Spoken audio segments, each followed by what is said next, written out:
It's episode 124, Spooky Town. That's my theme, guys. I'm JD, Red Leaf Retrocast. No Joey today, but we have a Kevin. You're back. I am a Kevin. I am. Hooray! It's good to have you back. You kidnapped me. It was kind of unnecessary, but I'm here. Well, I wanted to be in the Halloween spirit. You could have just asked. It's very traumatizing. I can't just ask.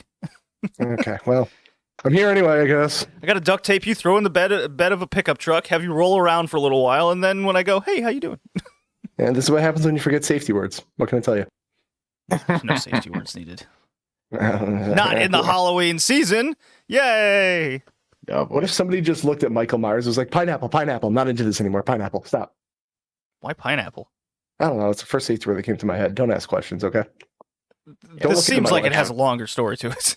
It goes from a Kevin Hart routine. No, well, it's definitely a Kevin routine. Well, so we were at a beer fest yesterday, and when so you got two couples, they go together, and then one couple sees people they know. So you just kind of stand there awkwardly. So I was like, Tina, I'm gonna go look at this booth over here. She's like, what about them? I'm like, do we need a safety word to be like, hey, this is awkward, we gotta go for a second? So there you go, pineapple. Makes more sense. I was really hoping for something more dirty. This is a PG podcast, okay? What? Since when? I don't fucking know. I remember one voice actor at a convention I saw, he had something similar. Whenever a con attendee would get a little too awkward with him, he'd talk to his friend and be like, hey, you want to go over there and talk about Van Halen? That's their specifically. Oh yeah, Panama, great song. Let's go. Panama is a pretty good song, to be fair. We got things to discuss. I love Panama. Cool. So first, hey guys, new house. I'm a home buyer. How about that? I can see it. Look at it on this audio. I can see it. Everything has been shoved into 2 rooms. The steam boiler from 1938 in the basement kicked on last night, and it just goes, Bwah! It's like the thing from War of the Worlds. I'm like, this is cool. Yeah. That thing looks like it's straight out of BioShock from the picture you sent me, and it looks like you are going to get some kind of disease from it. No. It's just where I'm going to put the little sisters. Okay. That there are laws. Only if you get caught. R. Kelly did. He sure did. Oh boy. He sure did. So in the spirit of Halloween and my new movie, obviously we must talk about spooky games. Mm-hmm. And that'll be later, but what have you guys been playing? Kevin, how about you go first? Oh, okay. I guess I'm starting. So what order do I want to go in? I don't remember what I talked about last time I've been here. So the first thing is I guess it's spooky. Have you heard of this game called Cult of the Lamb? Yes. It sounds familiar. I fucking love this game. So brief summary is that you start the little game as a little lamb who is being executed for something. You have no idea. There's no escaping, and these 4 demons are putting you to death. And right when it says kneel to be executed, big old void happens, and the one true lamb god saves you, says, listen, those guys have betrayed me. I need you to start a new cult in my name, and I'll give me your soul, get me new followers, and we'll defeat these demons together. And what do you get out of it? I missed that part. I guess you get to run a cult, which is pretty cool. So sounds like a trap. It's like if you mixed Animal Crossing and Hades and Doom. Doom for the Satanist stuff. But essentially you just go through dungeons, you rescue followers. Doesn't it play a little like a cross between Hades and Binding of Isaac? Yeah, it's very Binding of Isaac looking. It's even got stone hearts and the exploding hearts and stuff. Yeah. Yeah, so you as you go through the dungeons, you indoctrinate followers. You get them to pray to you, which makes devotion, so they're more dedicated to you. You give them a place to live, and then you give them you go tend the farms, go all this management sim stuff. But then it starts being I'm just giving these people lives. But then when a person's hey, I've always wanted to eat a bowl of shit. Could you make a poop meal? Because your villagers poop after they eat. And you're like, why? He goes, I don't know. Always wanted to. I have these dark thoughts. Then you make them a poop bowl, and then whatever. Okay, then they like you better. Or like one follower will decide they're going to revolt against you, and like, Hold you're on. a liar. And You're telling me that this game, I can make a poop meal, and people will become my friends and followers? If they ask for it. What if they don't ask for it? Well, then they have a chance of getting sick. Then their devotion will go down. So, and then you get like, like I said, somebody will revolt against you. What if I try this in real life? I feel like you need, because I don't think you can just start a cult. You need to know a guy. I mean, I do watch Mob Psycho 100. That's kind of culty. That's an anime, right? Yes. Oh, yeah, those guys About don't believe cults. anything. You're fine. They'll believe anything. So you do that, and like again, you can marry a follower. In 4 to 6 weeks, expect a special box from me, and then I hope you become my devoted follower. Doubt. Good. Doubt, or do you mean yes? Doubt. Just doubt. Just doubt. No. Just doubt. It's I'll put a flower on top. Don't you worry. Maybe a bow. You can get flowers in this game. You can give them to your followers, actually. Oh, yeah, that's so much more convincing. Look, Colin, it's the thought that counts. God, some friend. Well, Kevin would have accepted it and then probably given it to another friend instead because he wants to spread the love. I'm just on a budget, man. Listen, I'm sorry. It's nothing personal. Right. So it's like, right. oh, what a great How could I be gift. so I can now thoughtless? share this gift with others. That's Kevin's thinking. Yes. Yeah. Yeah, why do I gotta keep it to myself? That's rude. All right. Marking this down. So- Christmas gifts. Sick. So yeah, if you like cults, you like indoctrinating followers, and you like, all that, play Cult of the Lamb. It's a good. I'm addicted to it. I don't want to like call it game of the year because recency bias, but I don't know. I'll figure that out when I get there. It's in a running against Tunic right now. Didn't There's Tunic that. come out last year, though? Am I crazy? No. So I remember listening to it at this job site I'm on. I'm usually on like one job site a year. And I was like, I need to play that. And they were like, it's coming to Game Pass. I was like, who buys games anymore? Good point. Thanks for that. So did that. And then what was the other one? Rogue Legacy 2. Rogue Legacy 2 did come out this year. Yep. I have a type of game. I don't know if you could tell. Roguelikes with random stuff. No, I would never have guessed. I have a type, okay? Okay, so best games this year, because now you got me curious. So far, Elden Ring came out, of course. So why is that on that list? Get that out of here. What do you mean? Well, that's right. You don't like those games. Yeah. I have taste. Let's see. Just because I had COVID, I still have taste. Ayo. Xenoblade Chronicles 3, disagree. I need to play that. I feel like that got very, very mixed things. It's the same as 2. It's like, hey, addictive and good game mechanics, and everything else is kind of shitty. Yeah, I don't know. If you like it, you like it. I guess I don't know. Bayonetta 3 I haven't played yet.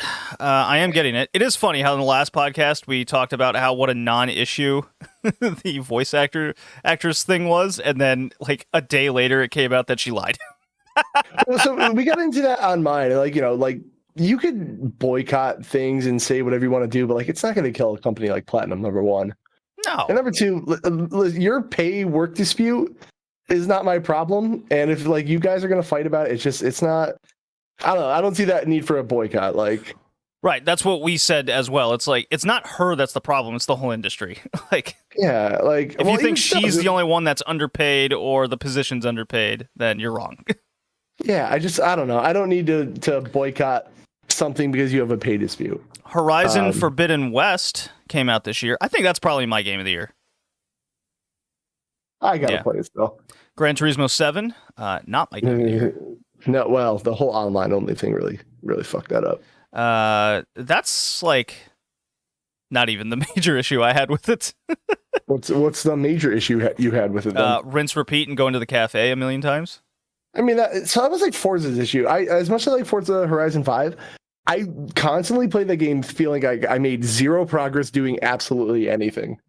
It was like, here's a car, and we spin a slot machine, and you get a part, and like I couldn't figure out what was a like I guess, story-defining race. It was just kind of like, oh, here's a race. Like, is there a boss or something? It was just like, no. Yeah, I do not like the Forza series at all these days. I've only played Horizon 5, so I can't judge it. I don't know if the normal games are more like linear, but both. So that goes into my whole reasoning. Not every game needs to be a goddamn open world. Well, Halo especially the Infinite, Forza games. Yeah. Yeah. Just unneeded. Shredder's Revenge came out this year. I didn't play that. It's really good. I'll play it with you sometime. I'll play it over and over. Okay. Cult of Lamb. Blessed be thy beans. Blessed be. Mario Rabbids Sparks of Hope. Got good Yeah, reviews. I gotta play the first one. The first one's really fun. So I think I'm probably gonna I just don't have the time currently. I don't know if you know this, but I've been kind of busy. Did you buy a house? Find the club. I did, Kevin. Yeah. I'm glad you asked. You seem very interested. I can tell you more later. I mean, buying a house is a liberating thing. Colin's always busy with work, so he got no time. Yeah, he got no time to buy things. Especially now with all the leaves falling down. What do the leaves do? They get gathered into bags, and at my job, we have to collect those bags. It sounds like fire ton of bags. Well, do you wait? Do you guys like rake them, or is it like a nice mulch and collect move? Because I'm a mulch guy now. We drive the big ass trucks that the bags get tossed into. Okay, that's more fun. Infernax came out earlier this year. I really like that one. That was this year? Yeah, that was in February. Oh, God. I got to play that still. It's on my never-ending list. You should not look at that list. It's only got 140 games on it. It's fine. Splatoon 3, Stray, Plague Tale, Requiem.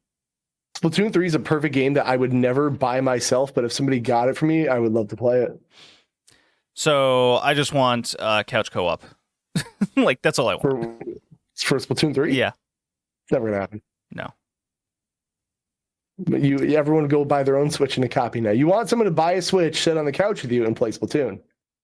Yes, I do. What I do find funny is that the biggest feature to that game was we have lobbies for this online shooter now, and it's just like, what? Yeah, dumb. Have you played Splatoon 2 online with a friend? Yes. Where you might get on the same team, you might not. I don't know. You just have to join a game when they do and hope for the best. Right, exactly. Triangle Strategy came out this year, of course. I got a free copy of that. I got to play still. I'm still working on it. I haven't played it at all. So my last 2 weeks of gaming involved signing documents, not playing video games, and moving. Papers, please. Yes. That's what you've been playing. The last two things to get packed up was a GameCube and a Super Nintendo. Spoiler. Did you keep them or did you get rid of them? Of course I kept them. I don't know. I'm getting rid of a bunch of stuff. But I was busy doing shit for podcast, and they couldn't get packed up right away. I ain't judging you. I'm just saying I'm trying to dump a lot of physical games if you need more. It has not been a major year in gaming, but there has been cool things that have come out. Pocky and Rocky Restrained. I gotta remind myself to get that. I keep forgetting that came out too because I don't know who was asking for it, but I'm happy it's here. More Pocky Rocky. It's cool. Did anyone need any Pocky and Rocky? Yes, me. You know what I saw that's getting a fucking remake recently because they're just really reaching in? Glover. What? Glover's getting a remake. You're lying. That's hilarious. KO the Kangaroo was a weird choice and Ty the Tasmanian Tiger, but then they were like, "Yo, what if Glover?" And I don't think it's just like a remaster port. I think they're redoing it, if I remember right. I just saw it the other day. Definitely lying. That is not a thing that's happening. Google it right now. I promise you, somebody out there was like, "I'm out of ideas, and I did a line of cocaine. What can we remake?" Are you sure it's cocaine that he did? I don't know drugs very well. Maybe he just snorted Splenda and called it. You know? Are mushrooms making a comeback? Did mushrooms ever leave? Asking the hard questions. Yeah. I think they're in the process of being legalized up here in Canada, though. Mushroom. I don't like. I used to. I'm not that I'm a drug guy. I'm definitely not. I don't know anything. But I always wondered, if you're gonna take psychedelics, that seems like the safest thing to do. Just stay in your house, go on a trip, have a good time. No long-term effects on the body. I thought. There's this one guy we trained with who told me about how he does them all the time. But the big risk is apparently it gets stuck in your spine. like whatever the psychedelic effect is. I don't know remember what he called it, but just one day, if your spine like twists the right way or like you do something, it just releases again, and you could just be in the middle of your workday on a trip. Oh no. Yeah, I was like, okay, so that sounds terrible. Not never doing that. So yeah, not for psychedelics in general, like LSD and stuff, that is true as far as I know. He does jujitsu with me, and we twist each other a lot. So what you're saying is he's possibly inadvertently taking enhanced drugs. I'm not saying for yes, his performance. No. Yeah. Okay. I'm not saying yes or no. But speaking of performance, do you know I'm a pro athlete, JD? Do you know this? Coming from another pro athlete such as myself, you are, yes. I'm aware. Yes, that is one thing you miss. I had a professional hugging match in August, and I'm doing another one December 3rd. But the one reason that this next one's cool is I will be on Fight TV. Ooh. Yes. So the first guy had the same channel that sells GCW shows. Well, they do AEW too. Calm down. I'll be right there next to Jericho on the front page. But so this guy, the first guy turned it down, and the next guy that accepted it, he's like 40, 50 pounds heavier than me. So it's gonna be fun. It's gonna be fun. Just kick him in the nuts behind the ref's back, and you'll be fine. Right. Yes, I didn't think about that. Yeah, just little ref bump, kick him in the nuts, and you'll win. Could do that.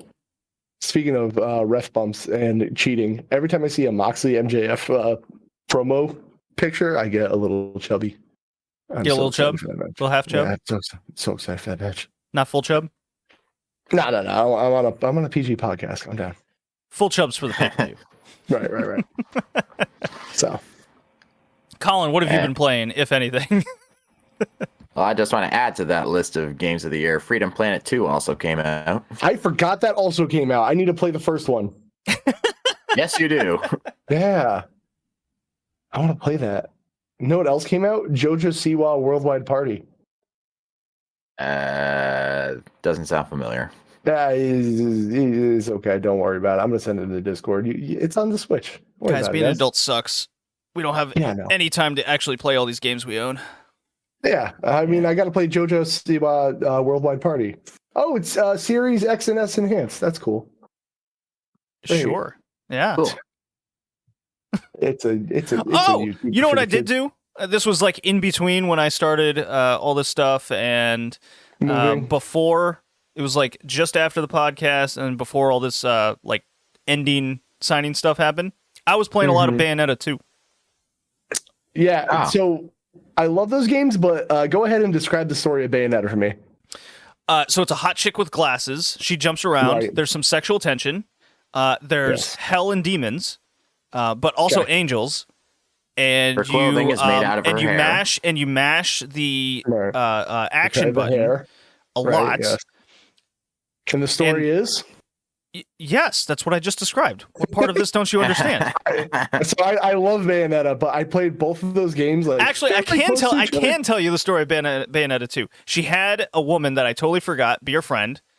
A angel demon came out, took her soul, and you have to go to the depths of hell, which no one's ever returned, to try to get her soul back. Yeah, you shouldn't go to hell. So Dante's Inferno.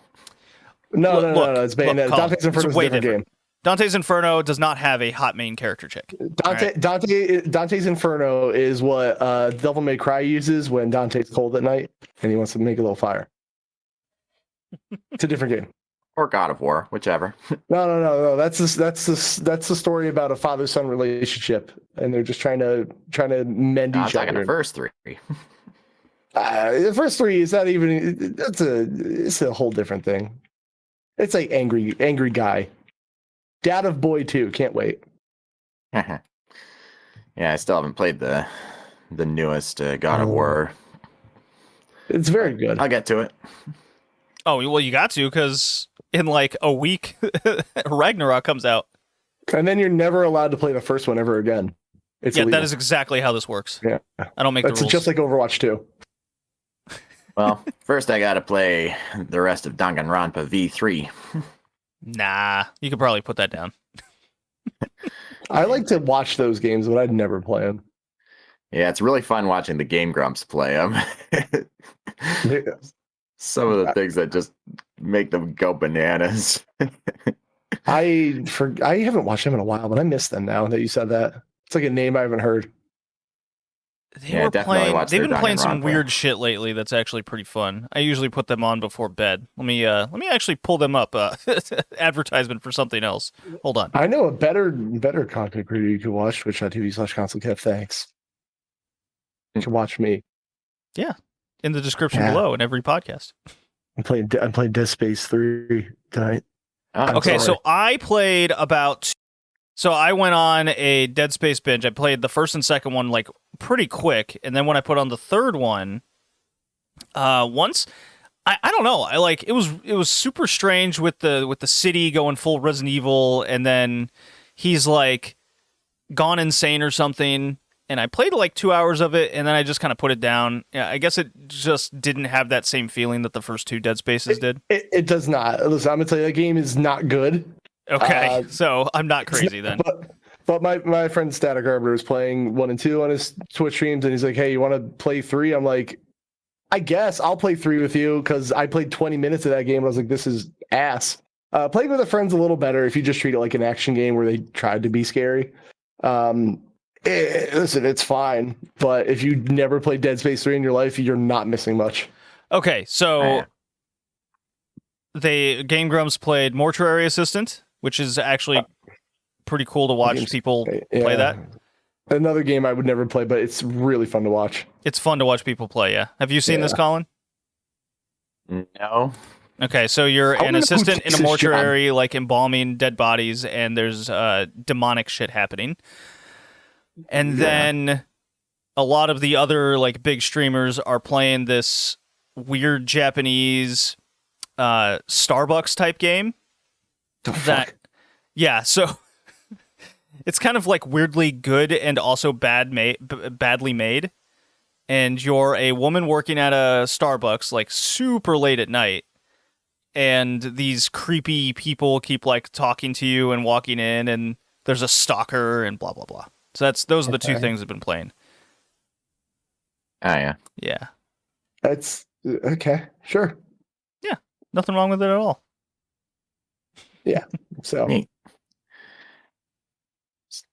Well, I've, like I said, I've been playing more Danganronpa V3. Finished the 4th trial.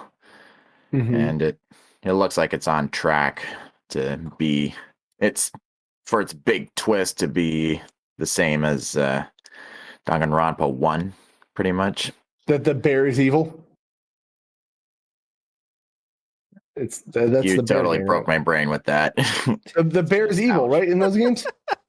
Yeah, but it's been established from the start. That's not a twist. Yeah, it was sarcasm. Jeez. I've been working too much lately. I had to take a shift yesterday, and I got another shift tomorrow. This is literally my only day off in a week. And you're working. Yes. I'm on a 4-day weekend. This is day 3. Lucky bastard. Yeah, hooray for me. Imagine getting PTO. Couldn't be me. Ooh. I would love some. You'd love some. Anyways, shall we talk about the main 2 games at hand here now? I still got others I've played. No, that's not important. Whoa, whoa, hey, okay, fine, if you insist. Of course I insist. I've been here the second longest under you. I have some authority here. True. So, I finally figured out what I was doing wrong in Dragon Quest V. Mm-hmm. Turns out, at the town of Zoomingale, which is where you get that warp spell, there was a traversable path to go down south. For some reason, I thought the rocky terrain just south was impassable, but then I actually tried walking across it and it worked. Who knew? Yep, no, I got stuck there too, actually. Oh, yeah. Yeah. I mean, it looks so much like mountains, but then I actually walked across it, so now I can start progressing again, finally. Yeah, I got stuck there for a bit, but that game is so good, man. I love Dragon Quest V. Yeah, I'm supposed to be playing it with Colin right now, but he's quite far ahead of me at this point. He's been a lazy bastard. Oh, come on. I only do like a million podcasts. You could like tone it down to like 1 or 2 podcasts a week. I mean, technically it's only these 3, so I just put so much effort and work into all of them because I'm such a good podcasting guy. Seems to be. Yeah. And I've still been heavily addicted to Broforce again. Love that game. Yeah. That's my go-to couch co-op game. Yeah. I'm trying to beat the Iron Bro mode, but I can't get past level 8. I think I figured out why it's so addicting to me. It vaguely reminds me of Metal Slug in some respects. Yeah, I can see that. Yeah. Just like the side-scrolling platforming and shooting, plus the later on the ability to take over enemy mechs. Is it good? It's just a good pick up and play game, and it's a good way to blow off steam after work. Because some works shifts can be super frustrating if I've got a newer guy who's super slow at his job. But I've been meaning to play Bendy and the Ink Machine. What is that? I wanted to see that. I just got it on sale on Steam recently. I've seen a little bit of Markiplier's playthrough of it, and it looks like a lot of fun. It's taking the whole concept of Disney characters and making them into horror. Actually, no. I can't make the Cuphead comparison. That's not meant to be horror. Well, the art style's Cuphead, but it plays more like Little Nightmares? Is that a fair comparison? That or PT or other first-person horror games. Yeah, something like that. Yeah, I'm looking to play it later today in the spirit of Halloween. Get spooked. For sure. Get spooky. I wanted to try that too, but I didn't know if the slow pace would be good for me because me and my ADD, I need like some kind of combat, which is why I'm like. You guys ever heard? I'm sure you've heard of Plague Tale by now, but I don't know if it's like a game I'm going to enjoy. Like I can't tell if it's like mostly action or mostly being sneaky. So I played the first one, a very enjoyable experience. Mm-hmm. It's let's call it a C studio made it. Okay. It's like kind of janky enough where you're like, okay, they didn't have all the money to make this thing. Right. But it's still well made at the same time. Good graphics, good little story to it. What it is it's more like puzzle solving and running place to place. Okay, so there's not a whole lot of combat stuff. I'm not sure about the newest one, but in the old one there like boss fights were straight combat. Some puzzles involved you having like a torch and fighting off a bunch of plague rats. Okay. Other little combat sections involve. So the kid has like telekinetic powers with the plague rats, the boy, and that's kind of your other combat system situation. There is some stealth sections, but I never found it frustrating in any way. Okay. I keep looking at it, and the first one went off Game Pass. Now the second one's on. Did you play the first one at all? No, because I kept debating whether or not. I would play the first one and see what you think of it. Okay, I can since it's on Game Pass and you have Game Pass. Well, the first one was. Oh, now it's not. Pass. I think I will now check because now you make me think. No, all gone. Oh, well, that's a shame. I mean, okay, then watch a short little Let's Play, and you'll get the idea. You'll get the idea pretty quick. All right, fair. Yeah. But then I could be playing Mega Man. Which one? 5? Yes. 20XX. 26. All right, you got it. No, 20XX. You ever played that? No. Oh, I'll tell you after Colin's on. Yeah, after Colin's on, I'll tell you. It's a Mega Man player's dream. Okay. All right. Yeah, I think I think I've listed everything of playing. I mean, I've been playing Blaster Master Zero here and there, but there's not much to say on that I haven't already said. Right. Okay. I will play the drop.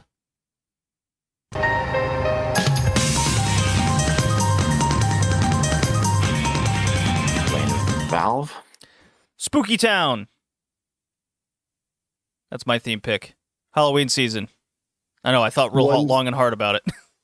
One Spooky Town. Yes, just one. Yes. A village, if you... Wait, that's the wrong one. Never mind. One of them has a village. Well... Actually, both of them have villages. Both of them have villages. Spooky Town, Spooky Village Town. So, goes without saying, Halloween. Came up with this. I wanted to play one game. Came up with another. There you go. Mm-hmm. Good enough for you guys? Thank you. I learned a lot from this experience. Excellent. So the first game I chose was a Super Nintendo game that I'm sure none of us had heard of going into this. It's called Musya. Mm-hmm. I think it's pronounced Musya. No, that's a Genesis game, sir. Yes. Don't want to mix up the two. It's titled Legend of the Brave Spearman Jinrai. It's a platform game from developed by Joryudon, not Jordan, Joryudon. Okay. All right. Published by Datum Polistar. All of these, I'm sure, is just bringing back all those childhood memories of these developer when publishers. I lived in Kyoto, yes, this is where I remember it. It did have a North American release in December of 1992. Japan, April of 92. All right. Yeah. Let's see. Platform, you are a spearman.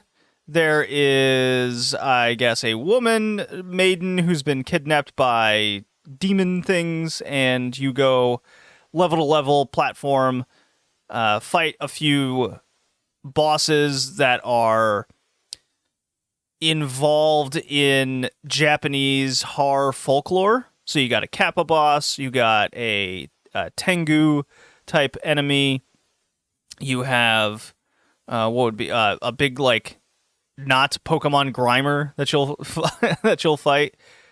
It's all in the spirit of Japanese horror tales, essentially.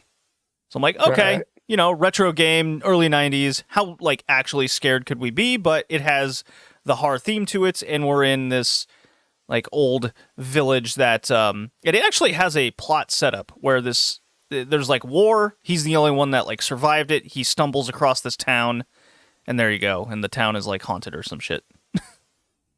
Very useful. Then this priestess has been captured by enemy demons or something. Yeah. You gotta go down into the depths of the underworld.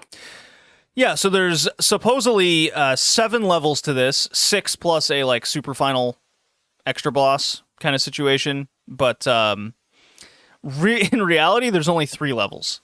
You have the starting platform level. Then you have a second cavern level where there's shit fuckers that come out of the ground. So you just jump the whole time. It's very uncensored for Nintendo. People fucking shit. Wow. Yeah, right. And then the third one was, I'm trying to remember. I think it was a water type level that it's not full water, but it's got water in it. And, water levels are always good. Right. And then levels 4, 5, and 6 are the exact same 3 levels again, with a different boss at the end and slightly more enemies on the levels. Gameplay. Yeah. But as for the game mechanics, spear, you have that. You can upgrade the spear. Actually, it's a pike. Get it right. Actually. I love me really sighing heavily at that. Tell me he's wrong. Is he wrong? Historical accuracy is an important part of remembering the Super Nintendo. So this warrior has a javelin, and you can upgrade said javelin to have slightly more extension power to it than a second power up. Wow. Yeah, and then the second power up gets skinny waves to come out of it, and then the third one has big, awesome orange waves that come out of it.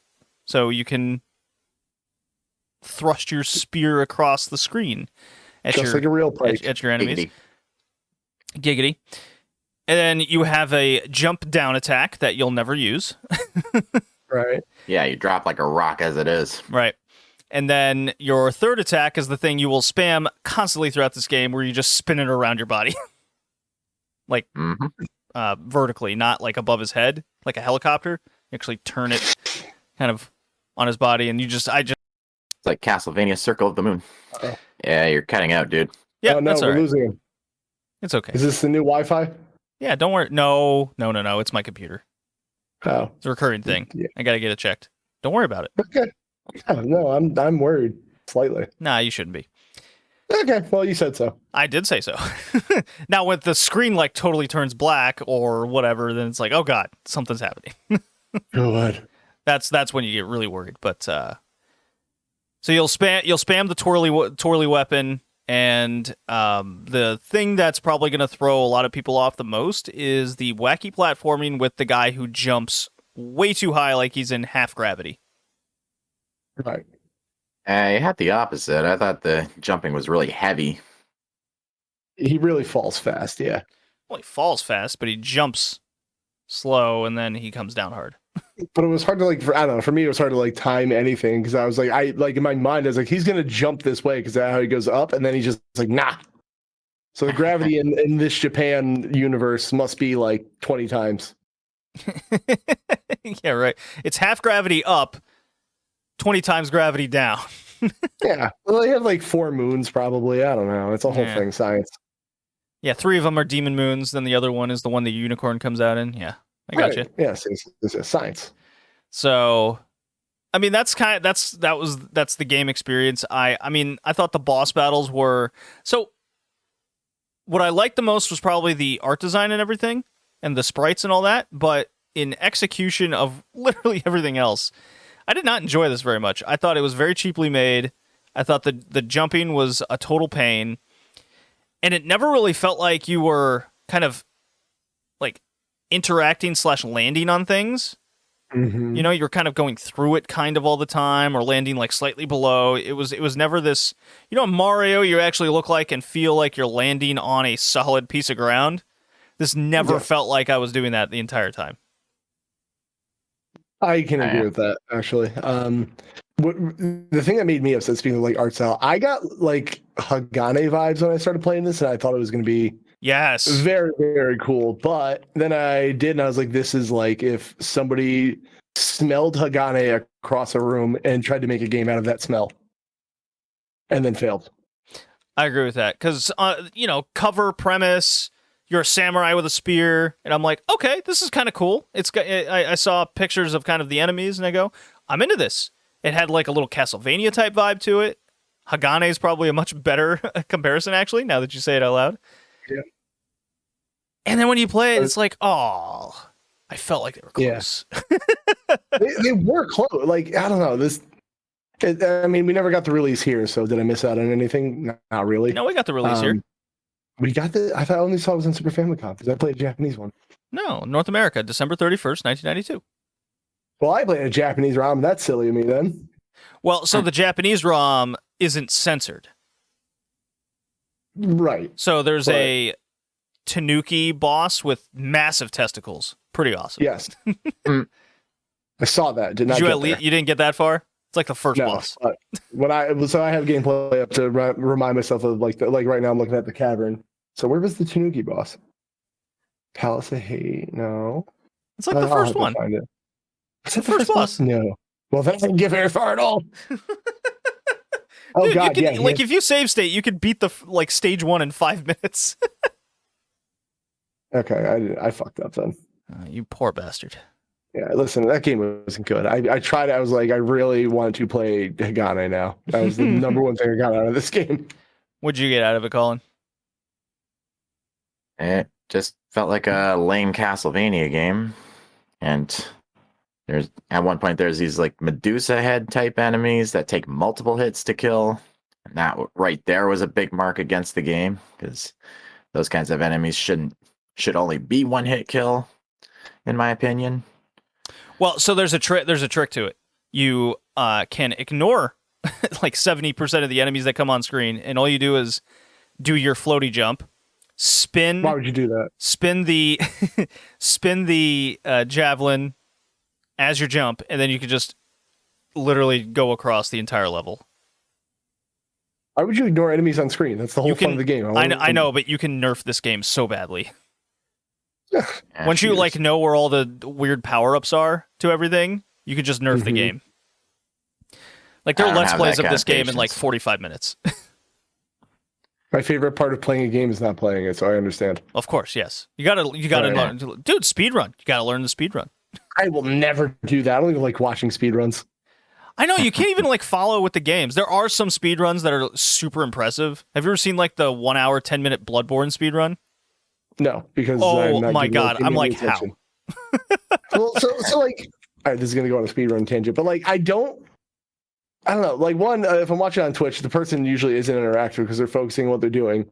But like, the other end of it is, if you're like, I feel like if you have to glitch a game to speedrun it, then you didn't do anything. Like, you just exploited a game's code. I'm like, you're not good at this game. You just broke through a wall and said, look, I did it. I'm like, nah, you didn't really do anything. It's not impressive to me. I don't know. Oh, like the Skyrim speedrun where they put a plate against the wall and then they warp to like the end of the game. Like the Link to the Past one, or like the Pokemon one where you just go to the Hall of Fame and know Pokemon. I'm like, wow, you're not good at this. That doesn't mean anything. So, it's for somebody. But yeah, I wouldn't speedrun this game to bring it back. All right. I guess there's four. I think there's 4 power-ups in the game that. So there's like 4 gods that you get. One of them is like a fire god. Another one is the kill everything on the screen god that comes on. And of course, whenever you get them, there's never any enemies on the screen, so pointless. There's a life one. It really doesn't matter. I fail this game. Game bad. Game bad. Colin. I fail it. All right, there we go. The next game, the one we'll be very interested in talking about, is Resident Evil 4. No one's ever heard of this game. Would call it the first good Resident Evil game. Not true. Capcom developed and published this. Stand by it. Released January 2005 on the GameCube. Only for the GameCube. It says it right on the box. You'll never find this game anywhere else. No. It's an exclusive only for this. Definitely not on any other systems ever. Correct. I'm glad you agree. Right. Yes. They are remaking this game for 2023. Obviously, it's going to be Nintendo exclusive. Yeah, the box is a lie now. I think the funniest meme I've ever made in my life, because I'm hilarious, is it was like one of those, white text above. It was like, nah, babe, I'm only loyal to you. The guy who's loyal, it says Resident Evil only for GameCube on it. I'm hilarious. Thank you. Yeah. So Leon is back. So everyone likes Leon, our nice anime hair hot boy. He goes to Spain. He is now, I guess, like an agent of some kind against the various viruses that are out there in the Resident Evil world. Well, yeah. Did you see his first day at work in Raccoon City? That was his first day. Yeah, I'd say he passed. I would be like, I think I'm good here, guys. I'm not even going to put it 2 weeks in. I thought it was just that he was like special forces for the U.S. government that got sent to rescue the president's daughter. She should stop getting kidnapped. Yeah, that would be a good idea. Maybe she should wear a suit of armor next time. So this is the first Resident Evil game of over the shoulder. And you go through these various Spanish village type things. And how do I describe this? You have to go save a girl and get out of town, essentially. Is that simple, like too easy, is that too simple? It starts simple. Okay. There's the Quark virus in this game is like a parasite in which then everyone has like wacky centipedes coming out of their necks. Like their heads will explode and those come out and they grow all wacky. The game is very campy on top of it. It reminds me of the anime Parasite the Maxim. Yes. I don't know why I thought you were going to say Parasite Eve, and I was like, wait a minute, this is not an anime. Well, heck, I think these animes were actually somewhat inspired by Parasite the Maxim, because you actually, when like the heads explode and the centipedes come out, they actually have like a bladed tentacle, which is just like Parasite. So that's what that reminded me of. Wonder what came out first, the manga or the... Yeah, I'm pretty sure the manga came out first. Yeah, the manga was in the 80s. So yeah, definitely wouldn't be shocking if they took liberties from that. A lot of Spanish in the game. There's cool little quirks and tricks to everything. Like if someone's coming up from behind you, because now there's no overhead or some view like that. Now, if an enemy's come up from behind you, I think he says something in Spanish along the lines of, "I'm behind you, asshole," or something. Obviously not those exact words, but they're essentially warning you in Spanish that they're behind you. There's QuickTime events. Our favorite. Yeah, everyone's favorite. I think they were done pretty well in this, and you can now jump out of windows all action-like. Yep. And push down ladders and stuff. Yeah, and shove bookcases or cabinets against doors and windows. All of what you can do in the first 5 minutes. Right. So I thought the game taught you what the game is going to be very well at the beginning through it puts you in the dire straits of the village. The villagers are all kind of wacky and crazy. You have a paper bag guy who I guess doesn't die. That's his shtick. He's like, dude? Chainsaw no, dude. He does. You can kill him. Is he just like the hardest enemy in the game that repeats? Yes. Okay. Yes. Because there's only like four. There was only like it seemed 4 models in the entire game. Well, listen, it was the GameCube. Wow. So yeah, you escape into. What's cool is there's like different areas you can actually go to during certain sequences to trigger these events. So it's not just one house you can go into and do like the siege battle where the village Zambos are trying to break in. You can push ladders down, and there's more than just one of those buildings. I thought that was really cool. That was, by the way, first time I've ever played this game. What? Yeah. Where have you been? Not playing this game. The fuck's wrong with you? Like, I think it's impossible to not play this. I played on the iPod or the iPod, whatever, iPod. Okay. It was a good version of this game, believe it or not. Yeah, I still have my original GameCube copy from way back when, and it still works perfectly. Yep, I have a GameCube and Wii copy, and I tried out both. And the GameCube's good. It still holds up like very well, shockingly, with graphics and everything. The Wii version is if you don't want to dick around with the controls and just want to like chill and have a good time, because boy, you can get those head attacks every time. The Wii version of the game is still my favorite version of this game to play. It just sucks that it's a pain in the butt hooking up a Wii these days. So, well, maybe for you. Well, I just don't like doing it. I don't like hooking up the sensor bar and the power supply that doesn't fit any other console, so I have to put that one in. Like, it just sucks. Then my Wii U's got a hard drive, so I got to plug that in. I just hate it. Oh, and because it's Wii U, so then I got to get the tablet out. Then I can go over to Wii mode, and then I'm allowed to use my Wii remotes. It's a pain in the butt. Of course, you got to charge the tablet because you haven't done that in months. Well, it'll be dead in 2 seconds anyway, so. Yeah, I've been curious to try the Wii version, but never got around to sinking money into a copy. It's absolutely worth it to play it that way. Or you can play in the Zeebo. So here I thought this game was going to be like 8 to 10 hours. No, it's like 15 to 20. Yeah, it's way longer than I remember it ever being. Every time I go to play it, I'm like, why are we still doing this? Yeah, it really goes on for a while. And that's because it was made to be more of like an action game and not like the old Resident Evils where they could be anywhere from 4 to 8. Right. Let's see. Most people like this game, but I can see it being a split point where Capcom decided this is the direction people wanted Resident Evil in, like more action, more stuff to do, not so slow pace. So like while everyone seems to love it, you can kind of see how 5 and 6 happened because of this game.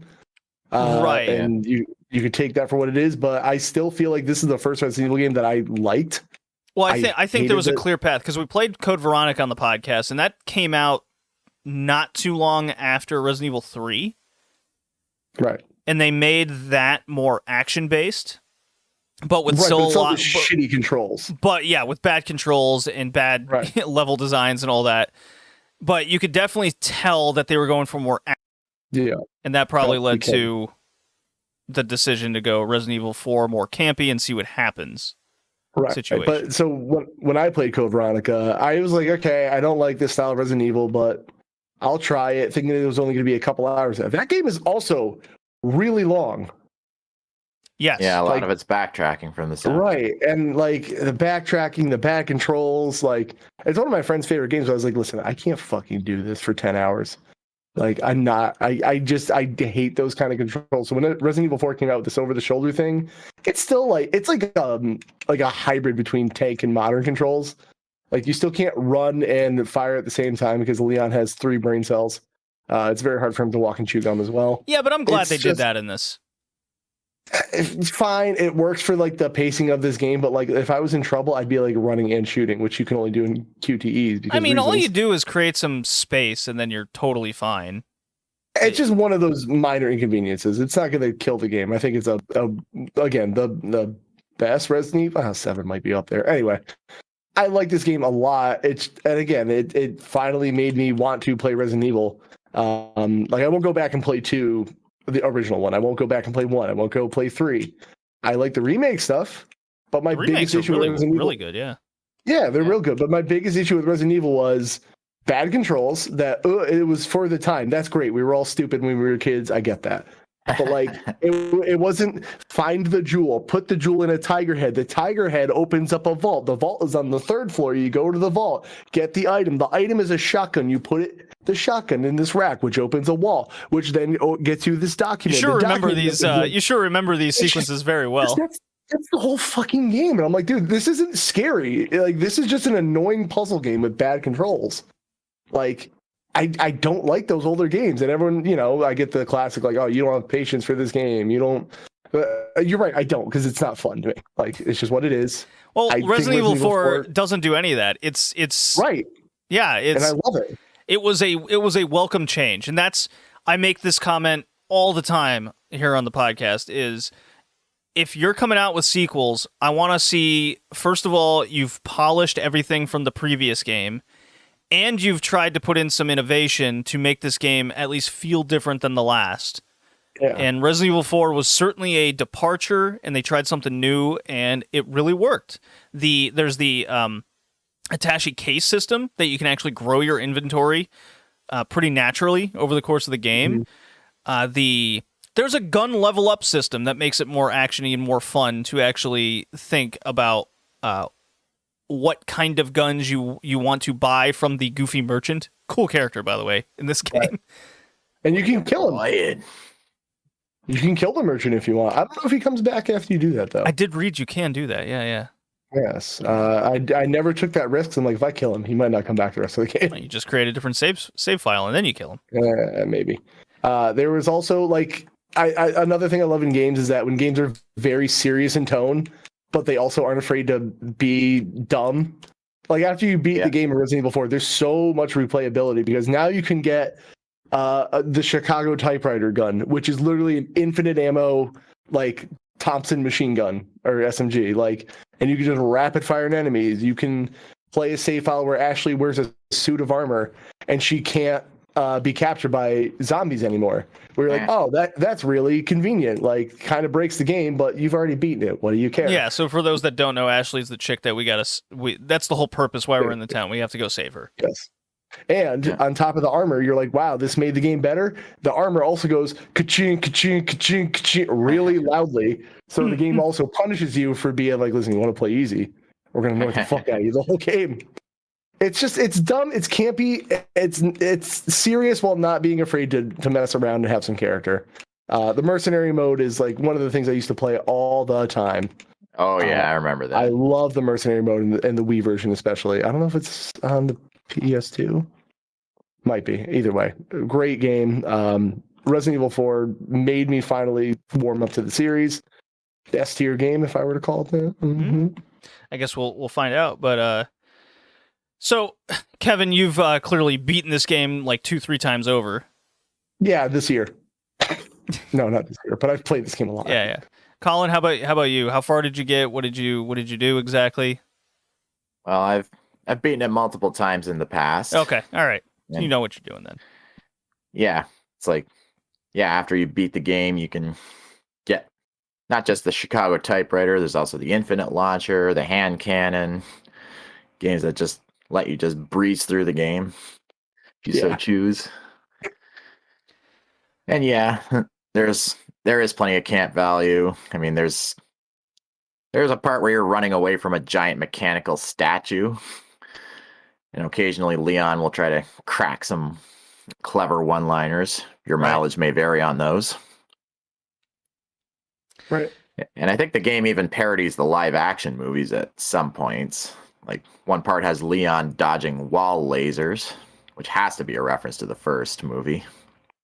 I just thought it was Matrix time because it was early 2000s. Yeah. And a lot of the game is an escort mission with Ashley, but she's actually programmed to be kind of smart. I mean, you can have her hide in a dumpster while you deal with a whole crowd of zombies. Yeah, put the chick in the bin, eh? And if she's still in the open, if you point your gun in her direction, she'll actually duck down and lay prone. So you don't accidentally shoot her. Yeah. Is a good little good. There's a lot of good small mechanics like that make a big difference. She does run after you. She doesn't stop. Like she's made well, if that makes sense to say. There are points where she gets separated from Leon and you play as her, but I didn't get that far.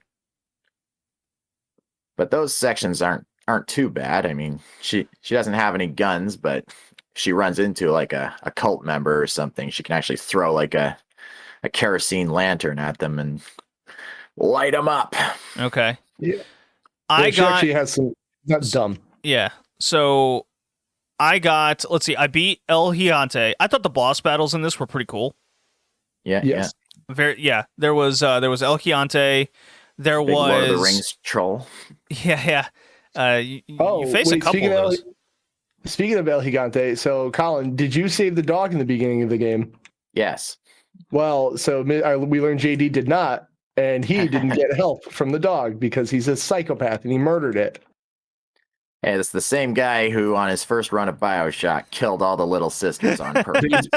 They deserved it. No, they had it coming.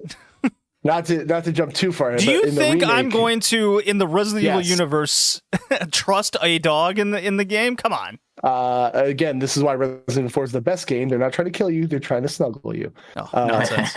In the remake, it's been shown that the dog in the beginning of the game is already dead, and you're too late. And I don't want to play it anymore because I'm sad. Oh boy, I will. It's unplayable now. I thought the sea creature battle was pretty cool.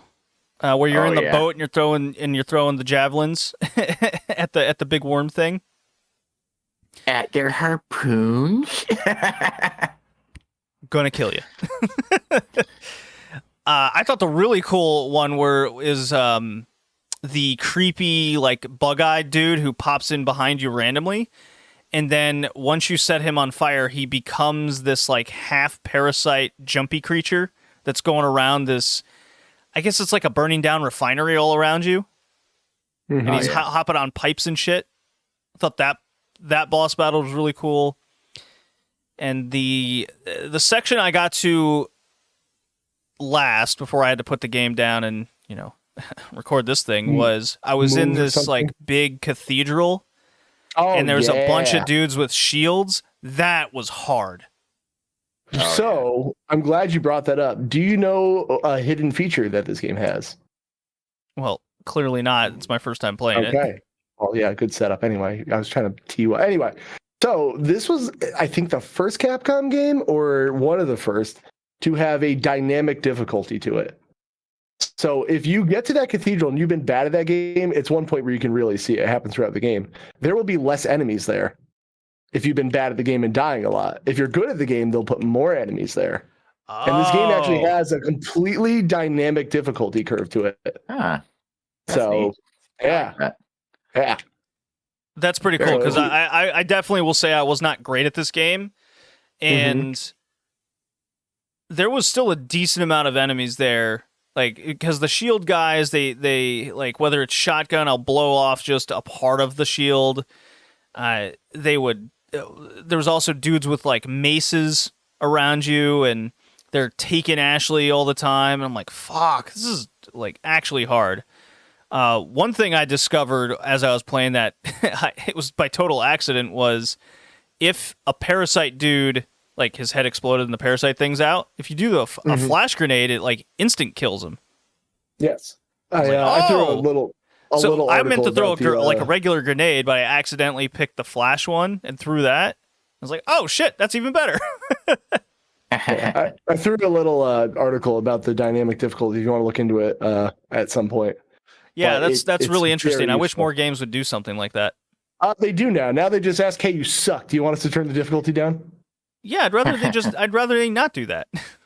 Right. I like the subtlety, because the thing is, whatever your skill level is, it never felt too easy. Like, they'd be easier on you, but they're like, all right, let's give them a fucking break, guys. Like, yeah, it's kind of like there's a lot of games over the years, but you're playing like a platform game and there's a bunch of projectiles or something, and then all of a sudden, after you die X amount of times, there's a little less projectiles coming at you, and then you can get through that part easier. Yeah. Don't tell me you're doing it. Just do it. I don't want to be shamed. Right, because you, the player, you feel like, oh, I finally did it, and it's subtle enough where you don't like notice it. Yes. Or you go, were there less that time? No, I'm so good I got by it that time. That must be it. Yeah. I finally have conquered my biggest fear. Yeah. So. Yeah, there was actually a part of the game I found legit scary, and that's when you come across like those regenerator enemies the first time. Ah, yes. I mean, those guys are like these big fuzzy twitchy things, and you shoot bits off their body, but they just regenerate right then and there. They're just like slowly lumbering towards you, and it's like, oh shit, this guy can't actually kill me. Well, it's way more important to mention the action grab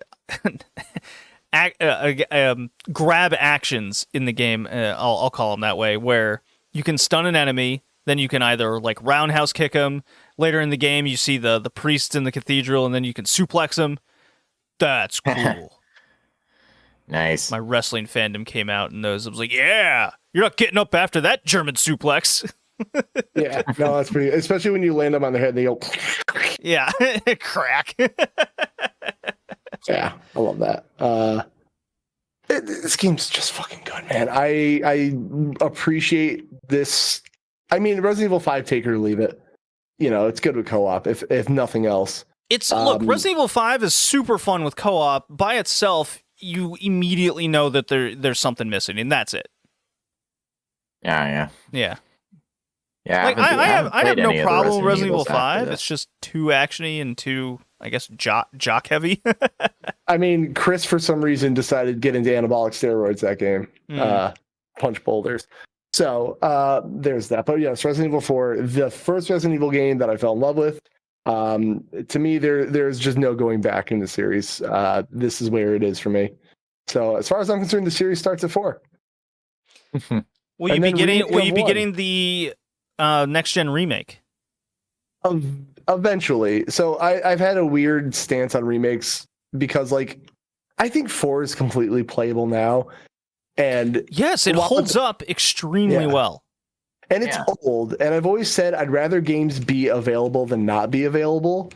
So if this game wasn't ported to everything under the sun, yeah, I'd be more excited about it. But, like, it's on everything. They've never stopped porting these games. So, like, I haven't had a chance to miss it. So, like, I'll get it eventually, but, like, I don't know. What can't you play Resident Evil 4 on? Again, I played it on an iPod Touch. and it was a good version of that game with touch controls. I know. So, yeah, I don't know. I know exactly what you mean, but I guess it's Capcom's. I mean, personally, they should have remade Code Veronica into a good game. They've talked to they're talking about it now, but like okay, so go back to the older games. Like I think 1 through 3. I haven't played 3. I'll be fair. 1 and 2 play like dog shit. I hate those controls. I don't like the gameplay. And remakes fix everything. The remakes, you can turn off the tank controls.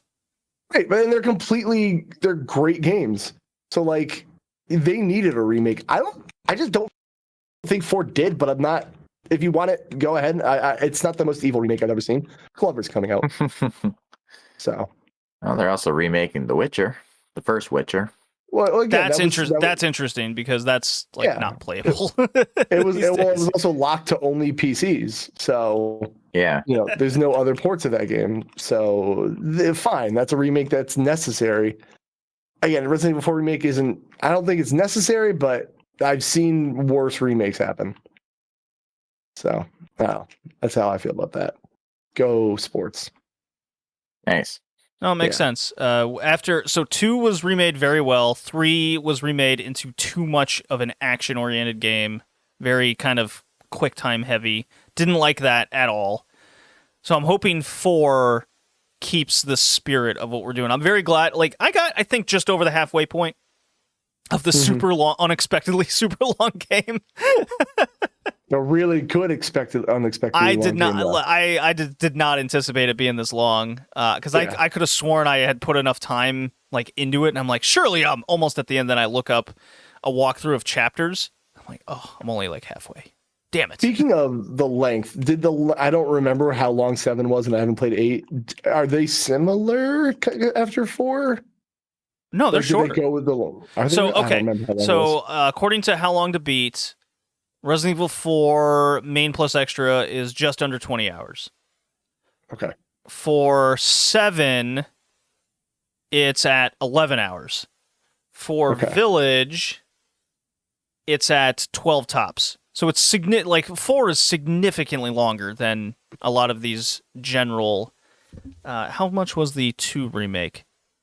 14. Okay. So even on and 4, it has 2 stories to play through, so it's probably 7. Mm-hmm. So for Resident Evil 4 being 15 to 20, it's a long game. So, all right, so that's about the same. So would you play this game in VR if it was an option? Totally. Yes, because I think the remake is getting VR, so... Oh, I'm so down for that. Yeah, Resident Evil 7 in VR was pretty sick. I'll never do that. That sounds horrifying. Thanks. Dude, so it was me, Colin, I think you were over there when I think you and I played the Resident Evil 7 VR for a little bit.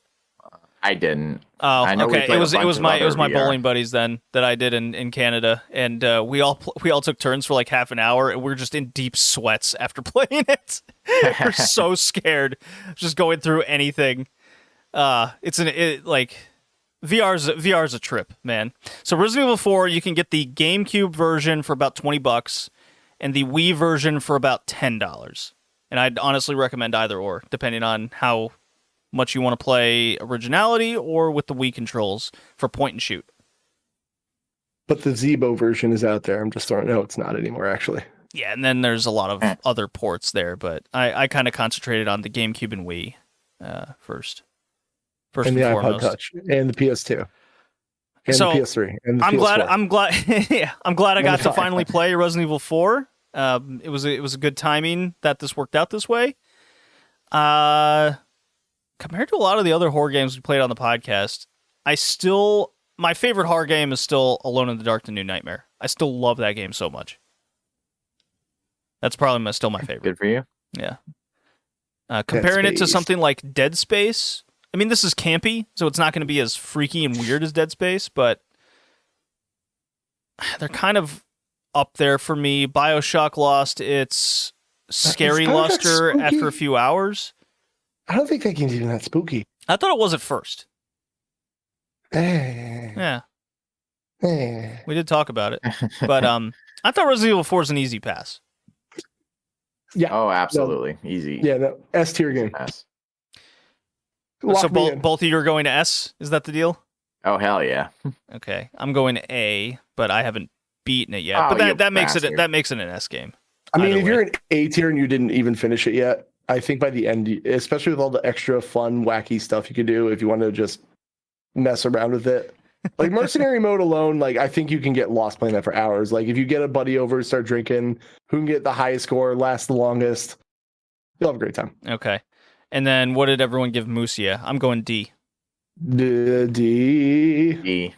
Okay. It works. The only reason it D. the only reason it doesn't get an F is because it's got good environmental art and parallaxing. Right, But and that's it's not broken. It's just not good.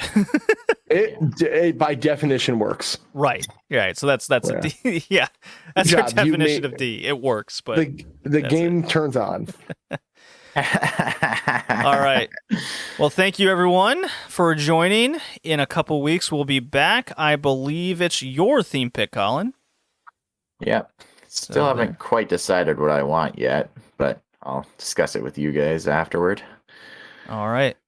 Check you guys later. Kevin, thank you for joining. You got your Twitch. Yeah. It's in the description below. You got a Twitter that you like doing stuff on. I like being a heretic on there. Yes. Yeah. See you next time, everybody.